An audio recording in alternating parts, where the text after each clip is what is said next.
નમસ્કાર મિત્રો, વિડીયોમાં તમારું સ્વાગત છે। તો આજે વાત કરીએ આપણા ઠાકોર સમાજ વિશે, જે અત્યારે હાલ એકતાની અણી ઉપર ઊભો છે અને લોકોના વિસ્તાર હાલમાં ગમે ત્યાં ઠાકોર સમાજની કંઈ પણ સભા હોય તો ઠાકોર સમાજ ભેગો થઈ જાય છે।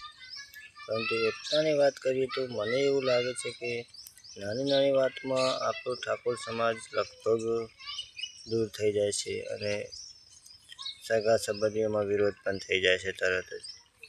આવું કેમ થાય છે? કારણ કે આપણા સમાજમાં એકતા કરાવી બહુ જ અઘરી વાત છે। કારણ કે આપણા સમાજમાં એવું જ છે કે ગમે તેવું થાય તો તરત જ વિરોધ થઈ જાય અને તરત જ નોખા પડી જાય। ભાઈઓ હોય તો તે નોખા પડી જાય છે, સગા સંબંધીઓ હોય તો નોખા પડી જાય છે અને કોઈ પણ રીતે કોઈ પણ શેઠા હોય કે દૂર હોય નજીક હોય ગમે તે આજુબાજુના ગામના હોય તો પણ થોડીક વાતમાં પણ આપણને તરત જ ઝઘડા થઈ જાય છે। અને બીજું કે આપણા સમાજમાં લગભગ દારૂના વ્યસની લોકો બહુ જ છે અને તેના કારણે જ લોકો અત્યારે હાલ એકતા થઈ શકવા દેતા નથી। કારણ કે દારૂના કારણે દારૂ પીવાવાળો વ્યક્તિ ગમે ત્યારે ઊંધું બોલે કે કંઈ પણ અપશબ્દ બોલી દે તો તેની સાથે મારપીટ કરવામાં આવે, ઝઘડા થઈ જાય અને તેના કારણે લોકોમાં વિરોધ થાય છે।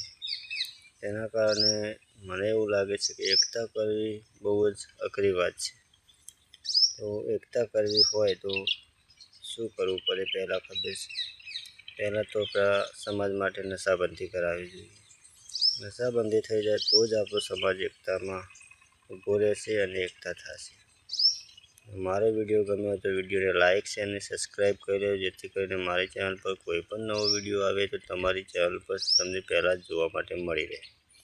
જય માતાજી, જય ઠાકોર સમાજ।